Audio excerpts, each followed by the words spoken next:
ನಮಸ್ಕಾರ. ನಾವಿವತ್ತು ಬೆಂಗಳೂರು ಗ್ರಾಮಾಂತರ ಲೋಕಸಭಾ ಕ್ಷೇತ್ರಕ್ಕೆ ಬಂದಿದ್ದೀವಿ. ಬೆಂಗಳೂರು ಗ್ರಾಮಾಂತರ ಕ್ಷೇತ್ರಕ್ಕೆ ಬಂದಿದ್ದೀವಿ.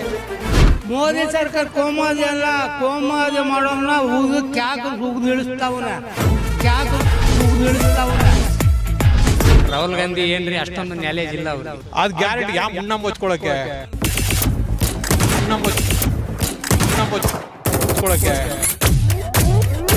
ಮದುವೆ ಉಂಡವ್ರೆ ಜಾಂಡ್ರು ಅನ್ನಂಗೆ ಹೋಗ್ತಾ ಇದಾರೆ ಅಷ್ಟೇ. ನರೇಂದ್ರ ಮೋದಿ ಬರೇ ಸುಳ್ಳು ಹೇಳ್ತಾ ಇದ್ದಾರೆ. ಮೋದಿ ತರ ಆಡೋಕೆ ಯಾರ ಕೈಲೂ ಆಗಲ್ಲ. ಸೆಂಟ್ರಲ್ ಮೋದಿ ಬರಬೇಕು, ಇಲ್ಲಿ ಡಾಕ್ಟರ್ ಮಂಜುನಾಥ್ ಗೆಲ್ಬೇಕು. ಮಂಜುನಾಥರು ಬಂದ್ರೆ ಬೆಸ್ಟು. ಮಂಜುನಾಥನೇ ಬರ್ಬೇಕ್ರಿ. ಮಂಜುನಾಥ್ ಬಂದ್ರೆ ಬೆಸ್ಟು. ಸ್ವಾರ್ಥಿ ಪಕ್ಷ ನಮಗೆ ಬೇಕಾಗಿಲ್ಲ. Don't like in this one party. ಈ ಬಾರಿ ಎಂಪಿ ಚುನಾವಣೆಯಲ್ಲಿ ಯಾವ ಪಕ್ಷ ಅಧಿಕಾರಕ್ಕೆ ಬಂದರೆ ನಿಮ್ಮ ಪ್ರಕಾರ ಉತ್ತಮ? ನಮಗೆ BJP ಸರ್ಕಾರ ಬಂದರೆ ಉತ್ತಮ ಅನ್ನತ್ತೆ. ಯಾಕೆಂದರೆ ಬಲಿಷ್ಠ ಭಾರತವಾಗಿ ಮುನ್ನುಗ್ಗಬೇಕು ಅಂದರೆ ಈ ಸಾರಿ ನರೇಂದ್ರ ಮೋದಿಯವರು ಆಗಬೇಕಾಗುತ್ತೆ.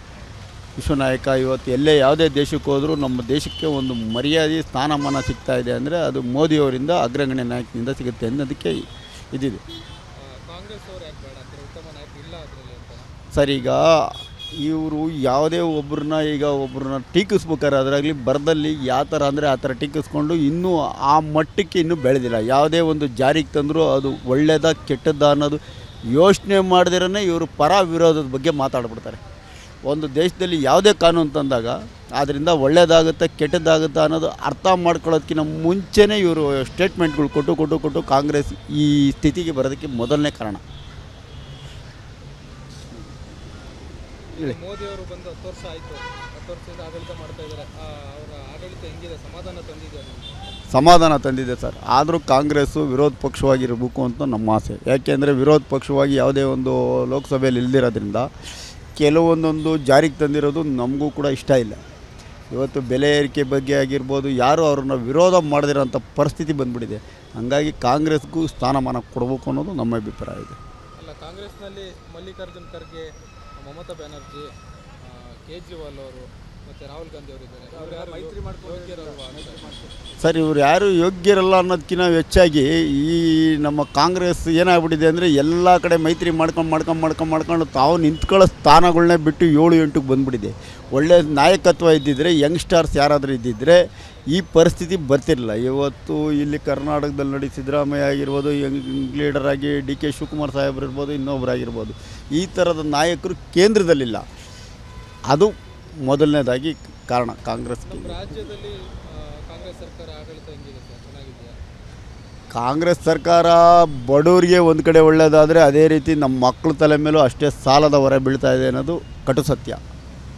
ತಾತ್ಕಾಲಿಕವಾಗಿ ನಮಗೆಲ್ಲ ಒಳ್ಳೆಯದಾಗ್ತಾ ಇರ್ಬೋದು, ಬಟ್ ಕಟು ಸತ್ಯ ನಮ್ಮ ಮಕ್ಕಳ ಮೇಲೂ ಸಾಲದ ಹೊರೆ ಇವತ್ತಲ್ಲ ನಾಳೆ ಬಿದ್ದೇ ಬೀಳುತ್ತೆ ಅನ್ನೋದು ಸತ್ಯ ಇದೆ.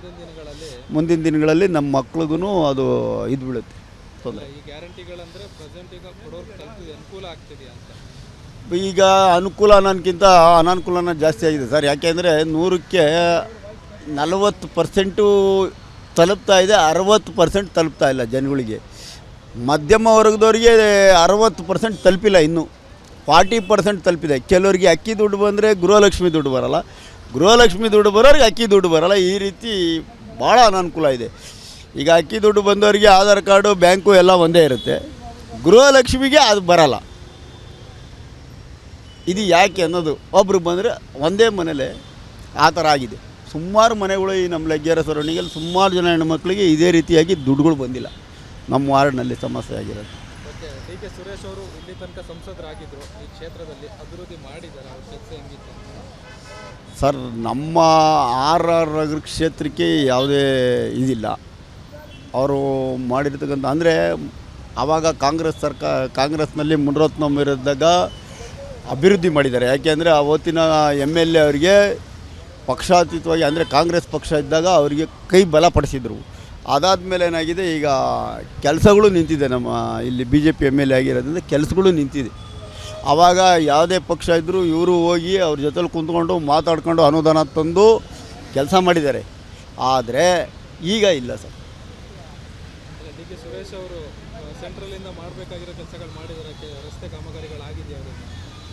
ಸರ್, ಇಲ್ಲಿ ನಮ್ಮ ಇದರಲ್ಲಿ ಅವ್ರದ್ದು ಯಾವುದೇ ಫಂಡ್ ಬಂದಿಲ್ಲ ಅನ್ಕೊಂತೀನಿ ಸರ್, ನಮಗೆ ತಿಳಿದಿಲ್ಲ, ಮಾಹಿತಿ ಇಲ್ಲ. ಇಲ್ಲಿ ಯಾವುದೂ ಆ ಥರದ್ದು ಫಂಡ್ ಬಂದಿಲ್ಲ. ಈಗ ಡಾಕ್ಟರ್ ಮಂಜುನಾಥ್ ಅವರು ಸಖತ್ ಫೇಮಸ್ ಡಾಕ್ಟ್ರು, ತುಂಬ ಕಡೆ ಹೆಸರು ಮಾಡಿದ್ದಾರೆ. ಅವ್ರನ್ನ ಕಣ ಕಳಿಸ್ತಾರೆ ಸರ್ ಈ ಬಾರಿ BJP JDS ಮೈತ್ರಿಯಾಗಿ. ಅವರಿಗೆ ಒಲವು ಇದೆಯಾ? ಜನ ಮತ ಹಾಕ್ಬೋದು ಅವ್ರಿಗೆ? 99% ಆಗ್ತಾರೆ ಅನ್ನಿಸ್ತೈತೆ ಸರ್. ಈ ಇದರಲ್ಲೆಲ್ಲ ನೋಡಿದ್ರೆ ಆಗ್ತಾರೆ ಅನ್ನಿಸ್ತೈತೆ. 99% ಆಗ್ತಾರೆ. ಯಾಕೆಂದರೆ ಅವರಿಂದ ನಾವು ಸಹಾಯ ತೊಗೊಂಡಿದ್ದೀವಿ ಜಯದೇವದಲ್ಲಿ. ನಮ್ಮ ಓಟು ಕೂಡ ಅವ್ರಿಗೆ ಹಾಕ್ತೀವಿ. ಯಾಕೆಂದರೆ ಹೌದು, ಅನುಭವ ಇಲ್ಲ ಸರ್, ಅವ್ರಿಗೆ ಅನುಭವ ಇಲ್ಲ. ಬಟ್ ಏನಂದರೆ ಒಂದು ಹೃದಯದಲ್ಲಿ ಅವರು ಸುಮಾರು ಜನ ಮಕ್ಕಳು, ನನ್ನಂಥ ಬಡವರಿಗೆ ಸುಮಾರು ಜನಕ್ಕೆ ಹೆಲ್ಪ್ ಮಾಡಿದ್ದಾರೆ. ಹಂಗಾಗಿ ಅವರಿಗೆ ಬರುತ್ತೆ, ಓಟ್ ಬರುತ್ತೆ. ಲೋಕಸಭಾ ಚುನಾವಣೆಯಲ್ಲಿ 2024ರ ಲೋಕಸಭಾ ಚುನಾವಣೆಯಲ್ಲಿ ಯಾವ ಪಕ್ಷ ಅಧಿಕಾರಕ್ಕೆ ಬಂದರೆ ಉತ್ತಮ ಆಗುತ್ತೆ? BJP. ಯಾಕೆ ಕರೆದಿದೆ? ಇಲ್ಲ, ಅವ್ರು ಬಂದಾದ ಮೇಲೆ ಎಲ್ಲ ಉದ್ಧಾರ ಆಗಿದೆ. ಬೇರೆ ಪಕ್ಷ ಯಾರು, ಮೋದಿ ಬಿಟ್ಟರೆ ಬೇರೆ ಯಾರು ಇಲ್ಲ. ಅವಾಗ ಮೋದಿ ಅವರು 10 ವರ್ಷದಲ್ಲಿ ಡೆವಲಪ್ ಮಾಡಿದ್ದಾರೆ, ಅಭಿವೃದ್ಧಿ ಕೆಲಸಗಳು ಮಾಡಿದ್ದಾರೆ. ನಾವು ಕಲ್ಯಾಣ ನೋಡ್ತೀವಲ್ಲ, ಮಾಡಿದ್ದಾರೆ. ಕಾಂಗ್ರೆಸ್ ಅವರು ಅಭಿವೃದ್ಧಿ ಅಯ್ಯೋ ಬೇಡಪ್ಪ, ಬೇಡವೇ ಬೇಡ, ಕಾಂಗ್ರೆಸ್ ಬೇಡ. 60 ವರ್ಷ ಆಡಳಿತ ಏನಾಳು ಆಡಳಿತ ಮಾಡಿದ್ದಾರೆ, ಎಲ್ಲ ಹೋಗಿದೆ. ಬಿಡಿ, ಏನು ಮಾತಾಡೋದೇನಿಲ್ಲ. ಇಲ್ಲ ಸರ್, ಅವ್ರು ಏನು ಯೂಸ್ ಇಲ್ಲ. ಬೇಡವೇ ಬೇಡ, BJPನೇ ಇರಲಿ. ದೇಶ ಕಾಪಾಡ್ಕೋಬೇಕಾದ್ರೆ BJPನೇ ಬರಬೇಕು. ಕರ್ನಾಟಕದಲ್ಲಿ ಕಾಂಗ್ರೆಸ್ ಬಹುಮತದಿಂದ ಅಧಿಕಾರಕ್ಕೆ ಬಂದಿತ್ತು. ಬಹುಮತ ಅಲ್ಲ, ಗ್ಯಾರಂಟಿ ಮಾಡಿನೇ ಅವರು ಅಧಿಕಾರಕ್ಕೆ ಬಂದಿರೋದು. ಗ್ಯಾರಂಟಿ ಕೊಟ್ಟು ನಮಗೇನು ಉಪಯೋಗ ಇಲ್ಲ ಗ್ಯಾರಂಟಿಯಿಂದ. ಅದು ಸುಮ್ಮನೆ ಏಮಾರ್ಸಿರೋ, ಬರೀ ಗಿಮ್ಮಿಕ್ಸ್ ಅದು. ಇಲ್ಲ ವೇಸ್ಟ್ ಸರ್, ಕೊಡಬಾರ್ದು, ಅದು ಕೊಡಲೇಬಾರ್ದು. ಏನಕ್ಕೆ ಕೊಡಬೇಕು? ಫ್ರೀ ಏನಕ್ಕೆ ಕೊಡಬೇಕು ಹೇಳಿ ಫಸ್ಟು?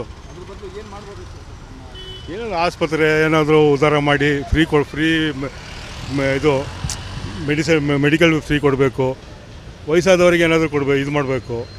ಫ್ರೀ ಬಸ್ ಬಿಡೋದು, ಎಲ್ರಿಗೂ ಬಸ್ ಬಿಟ್ರೆ ಎಜುಕೇಷನ್ಗೆ ಫ್ರೀ. ಇದು ಏನೆಲ್ಲೋ ಬಂದುಬಿಟ್ಟಿದೆ ಪ್ರೈವೇಟ್ ಸ್ಕೂಲ್ಸಲ್ಲಿ. ಗೌರ್ಮೆಂಟ್ ಸ್ಕೂಲ್ಸ್ ಏನು ಇದಾಗಿಲ್ಲ. ಅದಕ್ಕೆ ಉದ್ಧಾರ ಆಗೋಕ್ಕೆ ಏನಾದರೂ ಮಾಡಬೇಕು ಅವರು. ಈಗ 5 ಗ್ಯಾರಂಟಿಗಳು ಈ ಬಾರಿ ಲೋಕಸಭಾ ಚುನಾವಣೆಯಲ್ಲಿ ಏನಾದರೂ ಸಾಥ್ ಕೊಡಬಹುದು? ಇಲ್ಲ ಸರ್, ಜನರಿಗೆ ಗೊತ್ತಾಯಿತು ಸಾಧನೆ ವರ್ಕೌಟ್ ಆಗಲ್ಲ. ತುಂಬ ಜನ ಗೊತ್ತು, ಸೆಂಟ್ರಲ್ಲಿ ಅವರೇ ಬರಬೇಕು. JDS BJP ಮೈತ್ರಿ ಮಾಡ್ತಾರೆ. ಅವರೇ ಮಂಜುನಾಥ್ ಅವರೇ ಬರ್ಬೋದು ಅನ್ಸುತ್ತೆ ನನಗೆ. ನಾನು ನೋಡ್ತಾ ಇದ್ದೆ ಇದರಲ್ಲೆಲ್ಲ ಅವರೇ ತುಂಬ ಜನ ಅವರೇ ಡಾಕ್ಟರ್ ಮಂಜುನಾಥ್ ಅವರೇನೆ ಬರಬೇಕು ಅಂತ ಇದು ಮಾಡ್ತಾರೆ. ಬದಲಾವಣೆ ಏನು ಬೇಡ, ಇದೇನೆ ದೇಶ ಸೇಫ್ಟಿ ಆಗಿರ್ಬೇಕಂದ್ರೆ BJPನೇ ಬೇಕು. ಸ್ವಾದಿಷ್ಟತೆಯ ಸ್ವಾದ, ತಾಜಾತನದ ಆಹ್ಲಾದ, ಉತ್ತಮ ಆರೋಗ್ಯ ಮತ್ತು ಹೆಚ್ಚಿನ ರೋಗ ನಿರೋಧಕ ಶಕ್ತಿಯ ವೃದ್ಧಿಗೆ ಈಗ ನಿಮಗೆ ಸಿಗುತ್ತಿದೆ ಉತ್ತಮ ಗುಣಮಟ್ಟದ ಪೌಷ್ಟಿಕಾಂಶ Shri Vaidik millet health mix. ಇದು ಸಿರಿಧಾನ್ಯಗಳ ಸಂಪತ್ತು.